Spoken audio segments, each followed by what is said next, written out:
Whole ചിക്കനും Turkish റൊട്ടിയുമാണ് ഇന്നത്തെ വിഭവം. ചിക്കൻ നല്ല പോലെ കഴുകുക. ഇതിലേക്ക് തൈര്, മുളക് പൊടി, മഞ്ഞൾപ്പൊടി, മല്ലിപ്പൊടി, ഇഞ്ചി വെളുത്തുള്ളി പേസ്റ്റ്,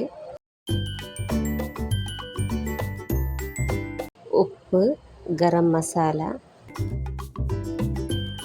മന്തി മസാല, കസൂരി മേത്തി, മാഗി ക്യൂബ് ഇട്ട് നല്ല പോലെ കുഴച്ച ശേഷം ചെറുനാരങ്ങ പിഴിഞ്ഞു കൊടുക്കുക. വേണമെങ്കിൽ കളർ ചേർത്ത് കൊടുക്കാം. ഇതിലേക്ക് ഉള്ളി, പച്ചമുളക്, തക്കാളി അരച്ചത് പേസ്റ്റും കൂടി ചേർക്കാം. ചിക്കനിൽ നല്ല പോലെ പുരട്ടി കൊടുത്തതിന് ശേഷം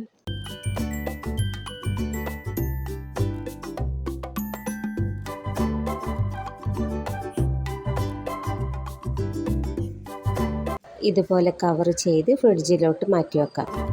1-2 മണിക്കൂറിന് ശേഷം കുറച്ച് ഓയിലും കൂടി ചേർത്ത് നല്ലപോലെ മിക്സ് ചെയ്ത് വേണമെങ്കിൽ അതിലേക്ക് ഉള്ളിയും പച്ചമുളകും തക്കാളിയും ഫില്ല് ചെയ്ത് കൊടുക്കാം. ഓവന് പകരം ഞാൻ കുക്കറാണ് ഉപയോഗിക്കുന്നത്. ഇതുപോലെ വെച്ച് കൊടുത്താൽ മതി.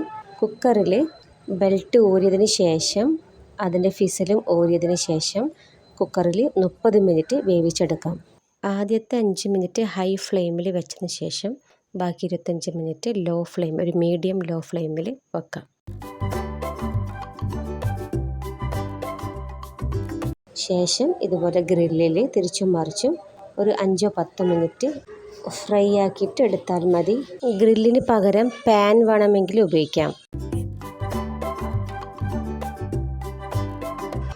വേവിക്കുമ്പോൾ കിട്ടുന്ന ഈ മസാല ഗ്രേവി കുറച്ച് തിളപ്പിച്ച് കുറുക്കി നമുക്ക് ഇതിലേക്ക് ഒഴിച്ചു കൊടുക്കാം.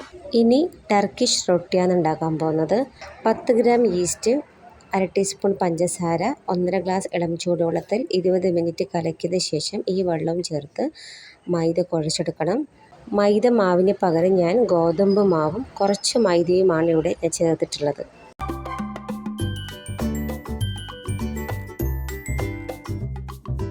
ഒന്നര ഗ്ലാസ് പാലും കുറച്ച് ഒലീവ് ഓയിൽ അല്ലെങ്കിൽ മറ്റേതെങ്കിലും ഓയിൽ ചേർത്ത് നല്ലപോലെ കുഴച്ചെടുക്കാം.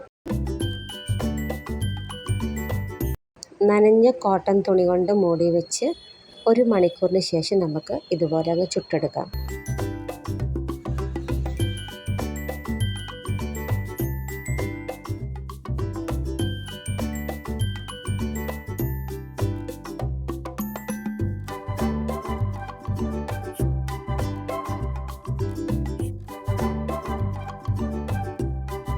ചുട്ടെടുത്തിരിക്കുന്ന ഈ റൊട്ടിയുടെ മുകളിൽ ബട്ടർ അലിയിച്ച ശേഷം അതിലേക്ക് ഒലിവ് ഓയിലും മിക്സ് ചെയ്ത് തിളച്ച് കഴിഞ്ഞാൽ ഇതിലേക്ക് വെളുത്തുള്ളി ചെറുതായിട്ട് അരിഞ്ഞതും കൂടി ചേർക്കുക.